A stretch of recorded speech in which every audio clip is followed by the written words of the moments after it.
Hello students, welcome to Padhaku junction. मैं हूं अस्मा और मैं आपको इंग्लिश सिखाने में आपकी हेल्प करती हूं, आपकी टीचर हूं। तो आज हमारी कोई क्लास नहीं है, बल्कि एक मैंने टाइटल दिया है एक्स्ट्रा क्लास।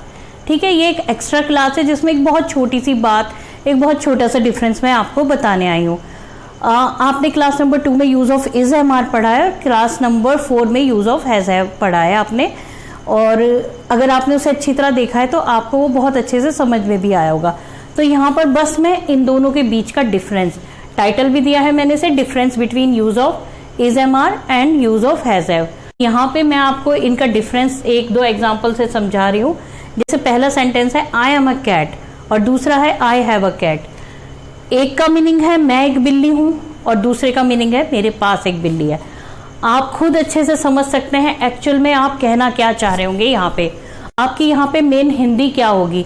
जाहिर बात है आप ये बताना चाह रहे होंगे कि मेरे पास एक बिल्ली है। तो अगर मेरे पास एक बिल्ली है उसे आप आई एम ए कैट बोल देंगे तो वो टोटली रॉन्ग हो जाएगा वो सेंटेंस। ठीक है, अगर आपको अपने पास कोई चीज है तो आप उसे हैव का यूज ही करेंगे, और अगर आप खुद वो कोई चीज है तो आप आई एम का यूज करेंगे। ठीक है, तो देखने में ही पता चल रहा है इनमें से कौन सा सेंटेंस रॉन्ग है। अगर आप ऐसी चीजों के लिए आई एम का यूज कर रहे हैं तो वो रॉन्ग हुआ, और ये सेंटेंस बिल्कुल करेक्ट लग रहा है कि मेरे पास एक बिल्ली है।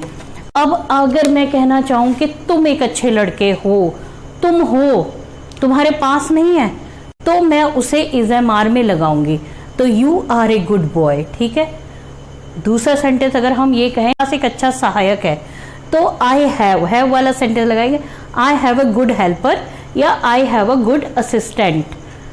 ठीक है, तो ये वो सेंटेंस हुए कि अगर आपके पास कुछ है आप हैव लगाइएगा, और अगर आप खुद कुछ है, ठीक है, तो आप इज एम आर लगाते हैं। ठीक, इसके अलावा आप एक सेंटेंस को अपने दिमाग में बिठा लीजिए। अगर कंफ्यूजन होता भी है, डॉग वाले को बिठा लीजिए, वो ज्यादा बढ़िया रहेगा।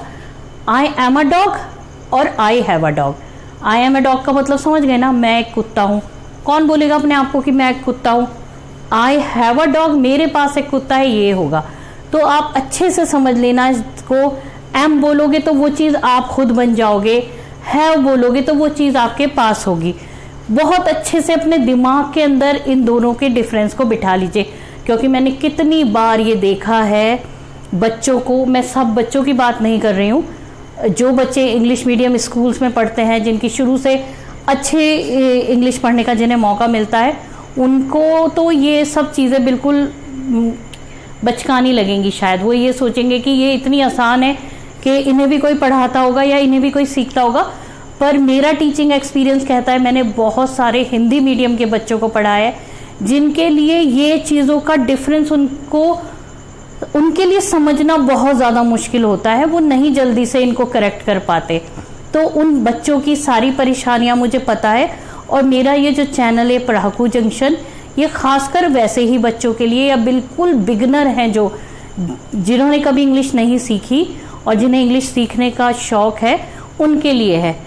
तो वो अच्छे से समझ ले, आई एम या यू आर या वी आर, ऐसे वाले इज एम आर वाले सेंटेंस में वो सेंटेंस होते हैं जो वो खुद हैं, और हैज हैव वाले वो सेंटेंस होते हैं जो उनके पास है। ठीक है, इसी ये एक्स्ट्रा क्लास आपको पसंद आई होगी।